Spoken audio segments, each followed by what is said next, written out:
ईश्वराय। शिव शक्ति भक्त विपन खन्ना की आप सभी को नमस्कार दोस्तों। माँ शक्ति, माँ अन्नपूर्णा आप सभी के भंडार भरे, सभी को खुशहाल करे। कभी कोई जीव धरती पे भूखा ना सोए। माँ अन्नपूर्णा सबका पेट भरे। भोले भंडारी सबके भंडार भरे, धन सुख संपत्ति समृद्धि प्रदान करें। दोस्तों, आज जो मैं विषय लेके आया हूँ आपके पास, वो विषय है आओ खुद को पहचाने, खुद को खोजे, खुद को जाने। हम पूरे जीवन यही समझने में लगे रहते हैं कि हम क्या करते हैं, क्यों करते हैं, किस लिए करते हैं।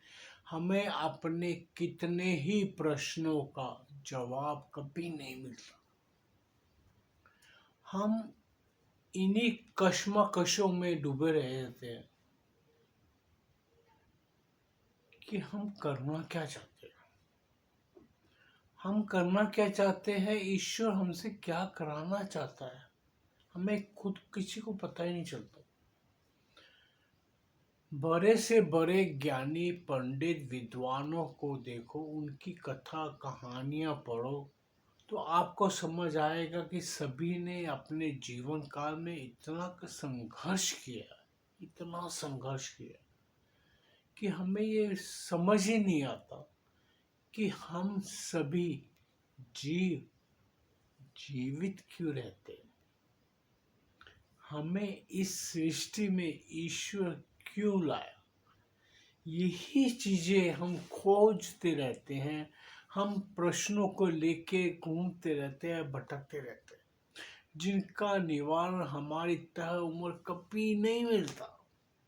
मैं बोलता हूँ, मैं आज खुद भी इस उम्र में 63 साल की उम्र में पहुंच गया हूँ, लेकिन मुझे कई ऐसे प्रश्न मिल जाते हैं कि मैं आज भी उनसे उलझा रहता हूँ। मैं कहूँ मैं 100% ज्ञान भंडार बन के बैठ गया हूँ, नहीं दोस्तों, मैं आज भी अज्ञानता के सागर में कई बार गोते लगाता हूँ।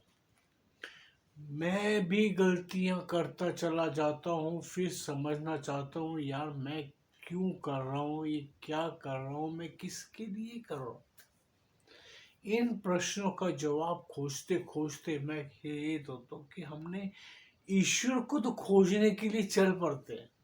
ईश्वर कहाँ है, ईश्वर किधर है। सबसे सर्वप्रथम हमें अपने आप को खोजना है। आज मैं क्या हूँ, मैं क्यों हूँ, मैं किस लिए मेरा जन्म हुआ है, मैं नहीं जानता। हम सभी को, किसी को कुछ नहीं पता। हम सभी चले जा रहे हैं, घसे जा रहे हैं, जीवन का प्रतिदिन हम चलते जा रहे हैं। नया बच्चा बाल पैदा होता है, वो भी संघर्ष, हम भी संघर्ष। हम किसी की, आज मेरे जीवन काल में, मैं अपने जीवन काल को, क्योंकि मैंने वही अपने जीवन काल को सबसे करीब से देखा है, अपने रिश्तेदार को बहुत करीब से देखा है। मुझे बचपन से बस एक ही आदत थी कि मैं हर समस्या लोगों की देखता था तो उस समस्या का समाधान ढूंढता था कि उसका हल क्या है उस समस्या का, किसी की भी हो। वो खोजते खोजते मैं खुद कई बार ऐसी ऐसी समस्याओं के अंदर उलझ गया जिसका हल, जिसका निवारण मुझे कभी नहीं मिला। किंतु वक्त आता है, वक्त अपना कार्य करता है। मैं कब उस समस्या से बाहर आ गया मुझे पता ही नहीं चलता, क्योंकि समस्या खुद, वक्त, प्रकृति, ईश्वर द्वारा निर्धारित होती है। जब सब कुछ वो करता है तो हम क्या करते हैं, इसका प्रश्न का उत्तर मुझे आज तक नहीं मिला।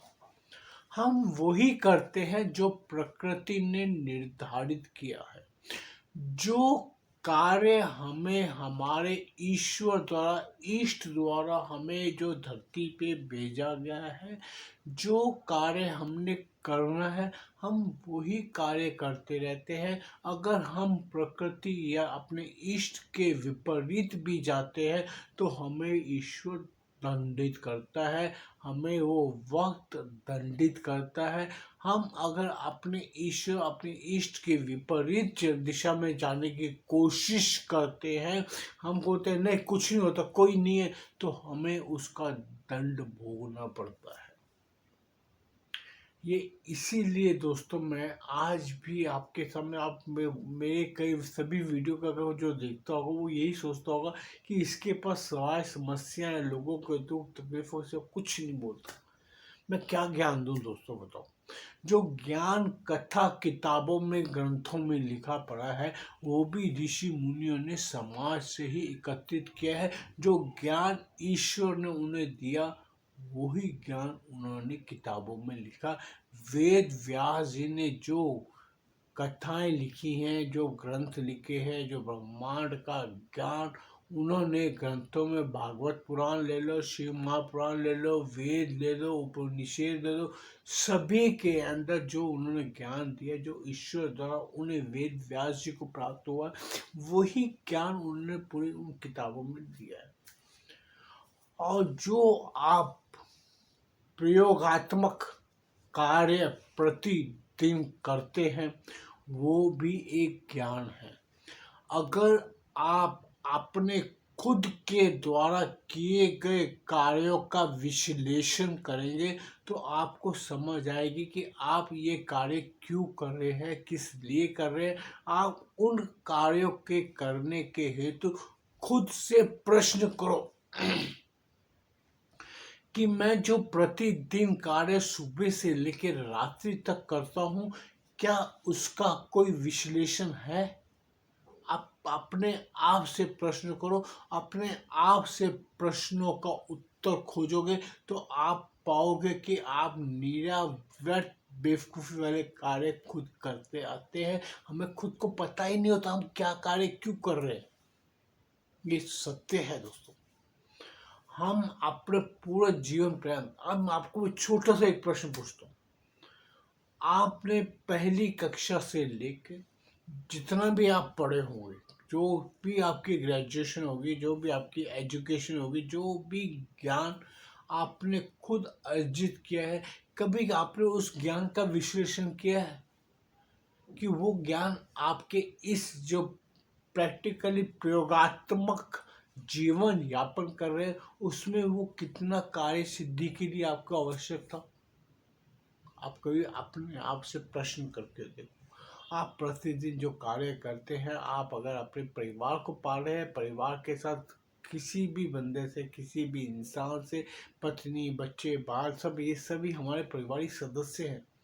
उनसे जो आप बातें करते हो, या उनके साथ कोई समस्या लेके चलते हो, उन चीज़ों का आप अगर विश्लेषण करने बैठो, अपने खुद के विश्लेषण के लिए आप कुछ वक्त दिन में जरूर निकालो।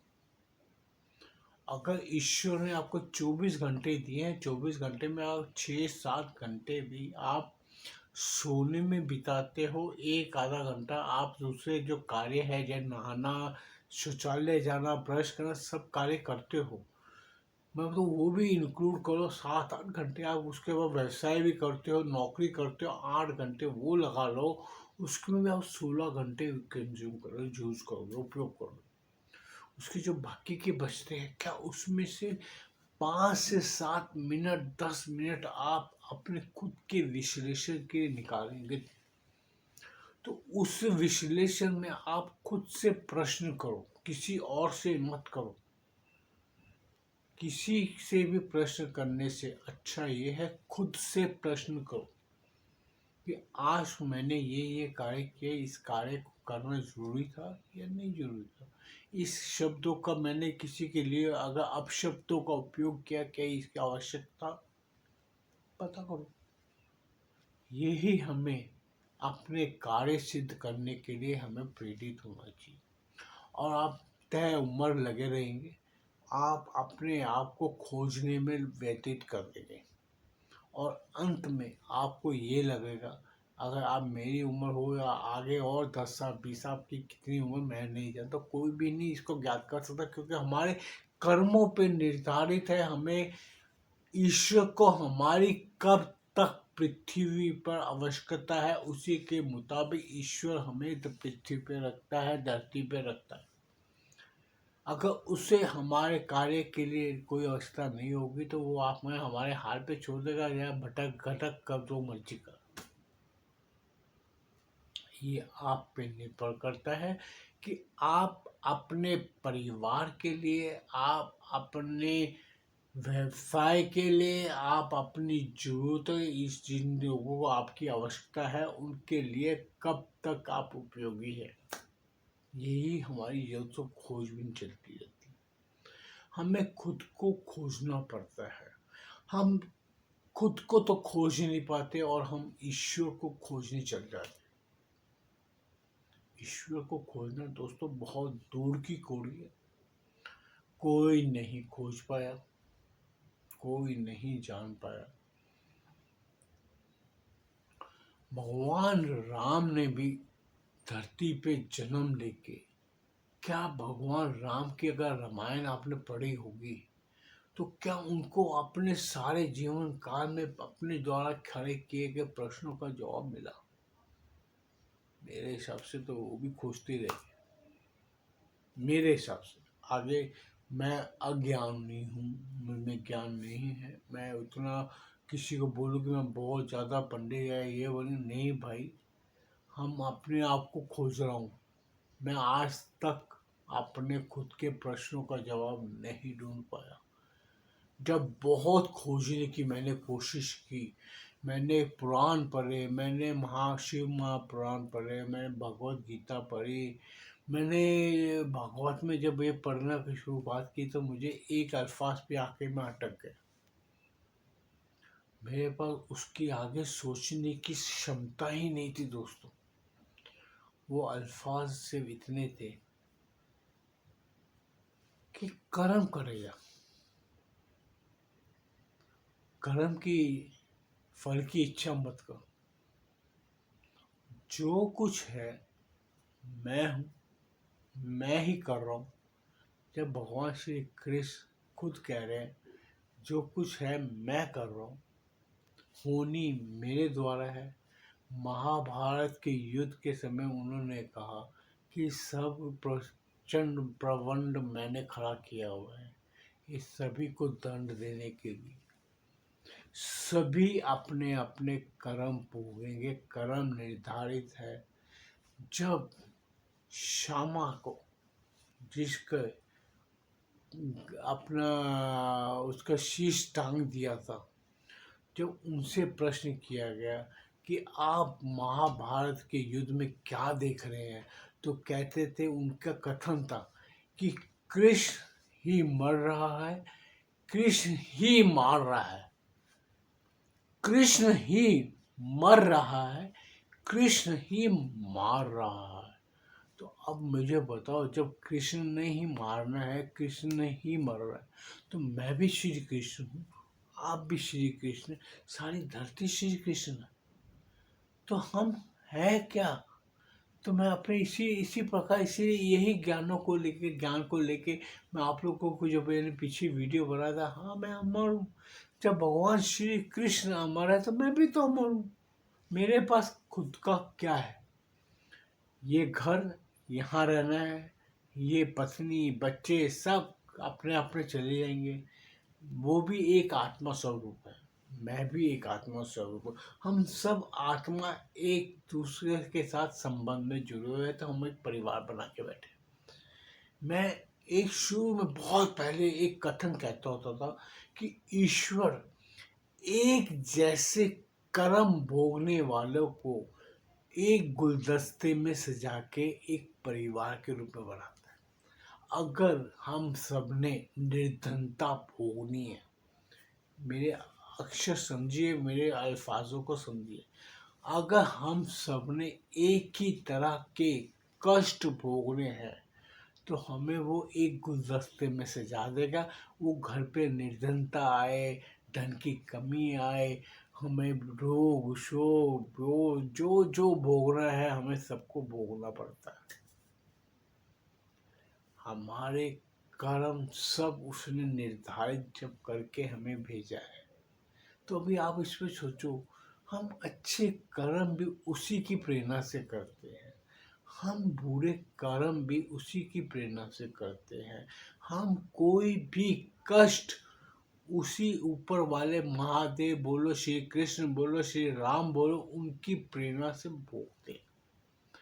शरीर रोगी होता है कर्मों के हिसाब से, सब रोग अंदर कुछ भी नहीं होता दोस्तों, ये बात लिख के रख लेना इस चीज को। जो भी रोग आता है वो बाहर से आता है, हमारे अंदर प्रवेश करता है तो हम रोगी हो जाते हैं। क्यों? वो बोलता है कर्म भोगना। जब सब कुछ भोग शांति से भोग लो यार, क्या फर्क पड़ता है? आपको कष्ट दुविधा तकलीफ जो हो रही है वो शरीर को हो रही है, आत्मा को कुछ नहीं होता। आत्मा तो तभी दुखी होते जो आप अपने आप को कोसने लगते हो। आप ईश्वर की करनी, ईश्वर के कर्म निष्ठा को समझेंगे तो आपको कोई दुख नहीं देगा, कोई कष्ट कष्ट नहीं देगा, कोई तकलीफ नहीं देगी। अगर धन की हानि होनी है तो वो होके रहनी है। मैं आज ही एक पहचान वाले के पास खड़ा था, बातें कर रहा था, तो वो बातें करते करते उससे बोला, यार साहब मैं क्या करूं, मैंने कल किसी से कमिट कर दिया कि मैं कल आपको 20,000 रुपये पेमेंट दूंगा। कहता मैं दुकानदारी लगा के बैठा रहा, मुझे उम्मीद थी कि आज नवरात्र है, पहला नवरात्र है, मुझे कमाई हो जाएगी। तो दोस्तों उसको वो सोच के बैठा कि मुझे 20,000 रुपये मिल जाएगा तो मैं 20,000 की कल पेमेंट कर दूंगा। अब व्यापारी है, व्यापारी तो उम्मीद लगाएगा ही ना लगाएगा। देखिए वो नहीं जानता था कि ये चीज़ उसको कमिट कर रहा है सुबह 10 बजे फ़ोन आने पर। शाम को 4 बजे जब ग्राहकों का टाइम हुआ तो ऐसी आंधी चली, ऐसा तूफान आया कि सब की सब दुकान उजड़ गई। कहाँ माता की चुनरी, कहाँ फूल गिरे, कहाँ क्या गया पता नहीं चला। अब जो इंसान किसी को कमिट कर दिया, किसी से बोल दिया कि मैं तेरे को कल पेमेंट दूंगा, मेरे को सेल हो जाएगी, और उसको सेल हो गई 5 या 6,000 की, अभी उसने 20,000 कमिट किया तो वो 15,000 का गैप कहाँ से लाएगा? तो वो उसी समस्या का लेके बैठा था मेरे पास, बता रहा था। तो मेरा फर्ज होता है दोस्तों, मैं कभी भी किसी को गलत राय नहीं देता, मैं कभी किसी को गलत मशवरा देता, मैं कभी किसी को तोड़ता नहीं हूँ कि वो अंदर से निराश हो जाए। हमारे हाथ में कुछ नहीं है दोस्तों। अगर हम किसी को कमिट कर रहे हैं बस ये सोच के करो, ये कह के करो कि यार जो कल होगा हम कल का कल करेंगे, क्योंकि हमारे पास अगला पल हमें नहीं पता क्या होना है। ये मैं खुद की अपने जीवन काल में मैंने जो जो ज्ञान अर्जित किया है मैं उसी का विश्लेषण करता हूँ। यही गलतियां मैं भी कई बार करता था, कई बार। जो चीज मेरे हाथ में नहीं है, जो मेरी जेब में नहीं है, उसको लिए मैं कमिट कैसे कर देता हूँ। मैंने कई बार सोचा, मैंने उसके बाद व्यापार मैं क्या करना है हमने यार, हम कहाँ पे चल रहे हैं, मैं क्या कर रहा हूँ, मैं क्यों लोगों को गलत, मैं झूठा साबित होता हूँ। मैंने तो अपनी तरफ से सही बोला, लेकिन जो वक्त मेरा साथ ना दे तो मैं उसको कहाँ से कमिट कर दूं, जो हमारे हाथ में नहीं है। मैं खुद को जानना चाह, मैं बोला कि क्या कर रहा हूं, क्यों किसी के लिए मैं परिहास बनता हूं।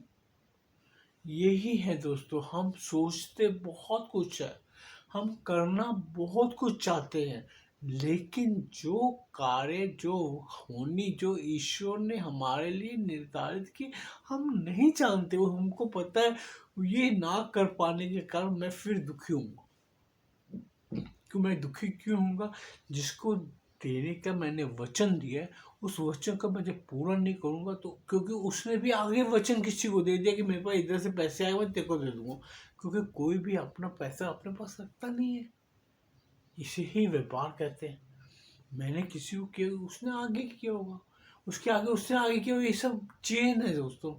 तो एक निराशा मिलेगी तो निराशा चारों जन्म में बटेगी, यही निर्धारित है। वक्त हमें हर कोने पे, हर जगह पे, हर दिशा में हमें ज्ञान देता है, किंतु हम लेना नहीं चाहते। आज मैं इसी चीज़ों से गुजरते हुए यहाँ तक पहुँचा हूँ, क्योंकि हमारे पास कई तरह के परिवार बसाने, कई तरह की समस्या होती है। किसी को बच्चे की फीस भरनी है, किसी ने बेटी की शादी करनी है, किसी ने बेटे की शादी करनी है, किसी ने घर लिया किस्तें चुकानी है, किसी ने गाड़ी की किस्तें चुका। इतनी समस्या हम खुद खड़ी करके बैठे हैं दोस्तों, तो वो हम खुद नहीं हल कर सकते। तो इसीलिए कहते हैं कि जितना हो सके अपने आप को संकुचित करो, अपना दायरा लिमिट करो, ये दायरे से बाहर मत जाओ।